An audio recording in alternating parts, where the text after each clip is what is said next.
ದೇವರ ನಾಮಕ್ಕೆ ಮಹಿಮುಂಟಾಗಲಿ. ವೇಳೆದಲ್ಲಿ ವಾಕ್ಯನ ಓದ್ಕೊಳ್ಳೋಣ. ಕೀರ್ತನೆ 128 ಮೊದಲನೇ ವಚನ ಹೇಳುತ್ತೆ, ಯೆಹೋವನಲ್ಲಿ ಭಯ ಭಕ್ತಿ ಉಳ್ಳವನಾಗಿ ಆತನ ಮಾರ್ಗಗಳಲ್ಲಿ ನಡೆಯುವವನು ಧನ್ಯನು. ದೇವ್ರ ವಾಕ್ಯ ಹೇಳುತ್ತೆ, ಯೆಹೋವನಲ್ಲಿ ಭಯವೂ ಭಕ್ತಿಯೂ ಉಳ್ಳವರಾಗಿ ನಡೆದುಕೊಳ್ಳುವಂಥ ಮನುಷ್ಯನು ಧನ್ಯನು, ಭಾಗ್ಯವಂತನು.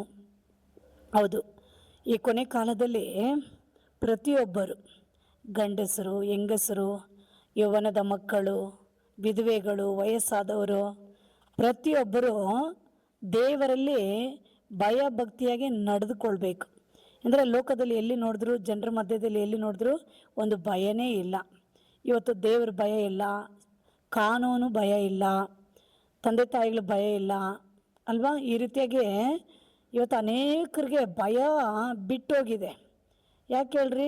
ಭಯ ಬಿಟ್ಟೋಗೋ ಕಾರಣ ಏನಂದರೆ, ಲೋಕದಲ್ಲಿ ಎಲ್ಲಿ ನೋಡಿದ್ರು ಪಾಪ. ದೇವ್ರ ವಾಕ್ಯ ಹೇಳುತ್ತೆ, ಪಾಪವು ದುಷ್ಟನ ಮನಸ್ಸಲ್ಲಿ ಇರುವ ತನಕ ದೇವರ ಭಯ ಅವರಲ್ಲಿ ಇರಲ್ಲ ಎಂದು ದೇವ್ರ ವಾಕ್ಯದಲ್ಲಿ ಬರೆಯಲ್ಪಟ್ಟಿದೆ. ಆಗ ಯಾರಲ್ಲಿ ಪಾಪ ಇದೋ ಅವ್ರಿಗೆ ದೇವ್ರ ಭಯ ಇರಲ್ಲ. ಯಾಕಂದರೆ ಆ ಪಾಪ ಬಂದು ಏನು ಮಾಡುತ್ತಂತೆ, ಅವ್ರ ಮನಸ್ಸನ್ನ ಮುಚ್ಚಾಕುತ್ತೆ. ಅವರ ಮನಸ್ಸನ್ನ ಮುಚ್ಚಾಕುತ್ತೆ. ಅವರ ಪ್ರಾಣದ ಒಂದು ಕಣ್ಣನ್ನು, ಆತ್ಮದ ಕಣ್ಣನ್ನು ಮುಚ್ಚಿಬಿಡುತ್ತೆ. ಹಾಗೆ ಅವರು ಒಂಥರ ಕುರುಡರಾಗಿರ್ತಾರೆ. ಆ ಪಾಪ ಮಟ್ಟಕ್ಕೆ ಆ ಮಕ್ಕಳನ್ನ ಇದೇನು ಆಗೋದಿಲ್ಲ ಅಂದು ಅವ್ರನ್ನ ಮುಚ್ಚಿ ಆ ಪಾಪವನ್ನು ಊದಿ ಬಿಡುತ್ತೆ. ಆಮೇಲೆ ಹಲ್ಲೆಲೂಯಾ. ಹಾಗಾಗಿ ಆ ಪಾಪ ಲಾಸ್ಟ್ಗೆ ಏನು ಮಾಡುತ್ತೆ, ಪ್ರತಿ ಮನುಷ್ಯನ ಭಯಂಕರವಾದ ನರಕಕ್ಕೆ ಎಳೆದುಕೊಂಡು ಹೋಗುತ್ತೆ. ಆ ನರಕದಲ್ಲಿ ಹೋದ್ಮೇಲೆ ಅವ್ರಿಗೆ ತುಂಬಾ ಭಯ ಆಗುತ್ತೆ. ಆ ನರಕನ ನೋಡುವಾಗೆ, ನರಕದಲ್ಲಿರೋಂಥ ವೇದನೆಗಳನ್ನ ನೋಡುವಾಗೆ, ಆ ಭಯಂಕರವಾದ ಬೆಂಕಿನ ನೋಡುವಾಗೆ, ಆ ದುರಾತ್ಮಗಳು ನೋಡುವಾಗೆ, ಅಲ್ಲಿರೋ ಭಯಂಕರವಾದ ಒಂದು ಯಾತನೆ, ಆ ಕಷ್ಟ ಅನುಭವಿಸುವಾಗೆ ಆವಾಗ ಅವ್ರಿಗೆ ಭಯ ಆಗುತ್ತೆ. ಆವಾಗ ಭಯಪಟ್ಟರೆ ಏನು ಪ್ರಯೋಜನ? ಆವಾಗ ಭಯ ಬಂದರೆ ಏನು ಲಾಭ? ಭೂಮಿಯಲ್ಲಿ ಇರುವಾಗಲೇ ದೇವರ ಭಯ ಬರಬೇಕು. ದೇವರೊಬ್ಬ ನೋಡ್ತಾನೆ ಇರ್ತಾನೆ. ನಾವು ಏನು ಮಾಡಿದ್ರೂ ಸರ್ಕಾರ ನಮ್ಮನ್ನು ನೋಡಲ್ಲ, ಕಾನೂನು ನಮ್ಮನ್ನು ನೋಡಲ್ಲ ಅಲ್ವಾ? ಸೇವಕರುಗಳು ನಮ್ಮನ್ನು ನೋಡಲ್ಲ, ತಂದೆ ತಾಯಿಗಳು ನಮ್ಮನ್ನು ನೋಡಲ್ಲ, ಯಾರೂ ನಮ್ಮನ್ನು ನೋಡಲ್ಲ. ನಾವು ಮಾಡೋ ಕಾರ್ಯಗಳೆಲ್ಲ ನಮ್ಮಲ್ಲಿ ನಮಗೆ ಮಾತ್ರ ಗೊತ್ತಿರುತ್ತೆ ಎಂದು ಅನೇಕರು ಈ ರೀತಿಯಾಗಿ ಏನು ಮಾಡ್ತಾರೆ ಅಂದ್ಕೊಂಡು ಪಾಪಗಳ ಮೇಲೆ ಪಾಪಗಳನ್ನ ಅವ್ರ ಒಳಗಡೆ ಆ ಪಾಪ ನಡೆದುಕೊಂಡೇ ಇರುತ್ತೆ. ಆದರೆ ದೇವರೊಬ್ಬ ಇದ್ದಾನಲ್ವ, ಅವ್ರ ಕಣ್ಣು ಭೂಮಿಯೆಲ್ಲ ನೋಡಿಕೊಂಡಿರುತ್ತೆ. ಅವ್ರ ಕಣ್ಣು ಪ್ರತಿ ಮಾನವನನ್ನು, ಕೆಟ್ಟವರನ್ನ, ಒಳ್ಳೆಯವರನ್ನ ನೋಡಿಕೊಂಡೇ ಇರುತ್ತೆ. ಹಾಗಾಗಿ ದೇವರ ಮುಂದೆ ನಾವು ನಿಲ್ಲಬೇಕಾಗುತ್ತೆ. ಅದಕ್ಕೆ ಈ ಕೊನೆ ಕಾಲದಲ್ಲಿ ಪ್ರತಿ ಪಾಪಗಳನ್ನ ಬಿಟ್ಟು ದೇವರಿಗೆ ಭಯಪಟ್ಟು ದೇವ್ರ ಕಡೆ ತಿರ್ಕೊಂಡು ಅವರ ಮಾರ್ಗಗಳಲ್ಲಿ ಭಕ್ತಿಯುಳ್ಳವರಾಗಿ ನಡೆದುಕೊಂಡರೆ ಅವರ ಧನ್ಯರು, ಅವರಿಗೆ ಶುಭ ಉಂಟಾಗುತ್ತೆ.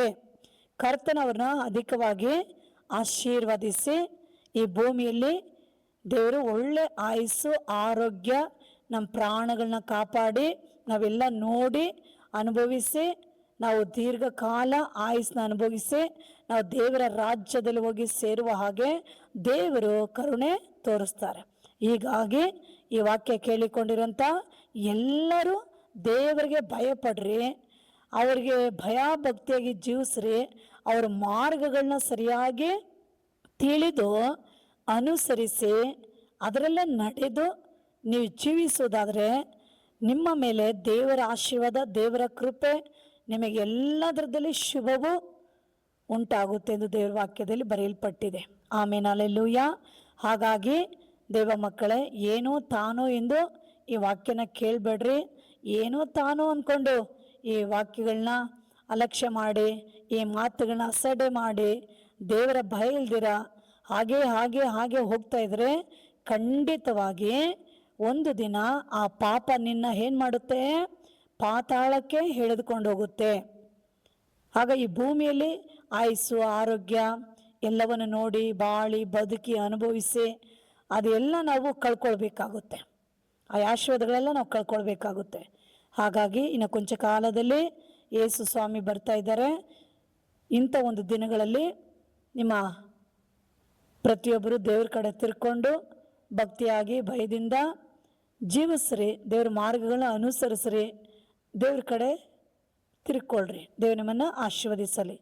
ಸರ್ವಶಕ್ತನಾಗಿರೋ ದೇವ, ಈ ವಾಕ್ಯವನ್ನು ಕೇಳಿಕೊಂಡಿರೋಂಥ ಎಲ್ಲ ಮಕ್ಕಳ ಹೃದಯಗಳನ್ನು ಮನಸ್ಸುಗಳೆಲ್ಲ ಪರಿಶುದ್ಧಪಡಿಸು. ಎಲ್ಲರೂ ನಿನ್ನ ಮಾರ್ಗದಲ್ಲಿ ಭಯಭಕ್ತಿಯಾಗಿ ಜೀವಿಸೋಕ್ಕೆ ನೀನು ಎಲ್ಲರಿಗೂ ಸಹಾಯ ಮಾಡು, ಎಲ್ಲರಿಗೂ ಸಹಾಯ ಮಾಡು. ಎಲ್ಲರನ್ನ ನೀನೇ ಪರಿಶುದ್ಧಪಡಿಸು, ಎಲ್ಲ ಪಾಪಗಳಿಂದ ಬಿಡಿಸು, ಎಲ್ಲ ಕತ್ತಲೆ ಕ್ರಿಯೆಗಳಿಂದ ಬಿಡಿಸು. ಎಲ್ಲರ ಮೇಲೂ ನಿನ್ನ ಆತ್ಮನ ಸುರಿಸಿ ಎಲ್ಲರನ್ನ ರಕ್ಷಿಸಿ ಅಪ್ಪ, ನಿನ್ನ ಕಡೆ ತಿರುಗಿಕೊಂಡು ನಿನ್ನ ಮಾರ್ಗಗಳನ್ನು ಅನುಸರಿಸಿ ನಿನ್ನಲ್ಲಿ ಜೀವಿಸೋಕ್ಕೆ ಸಹಾಯ ಮಾಡಿ ಆಶೀರ್ವದಿಸಿರಿ. ಯೇಸುನಾಮದಲ್ಲಿ ತಂದೆ, ಆಮೇನ್. ಈ ವಾಕ್ಯ ಕೇಳಿಕೊಡಿರೋಂಥ ಎಲ್ಲ ಪ್ರೇಯರೇ ಲೈಕ್ ಮಾಡಿ, ಶೇರ್ ಮಾಡಿ. God bless you. ಆಮೇನ್.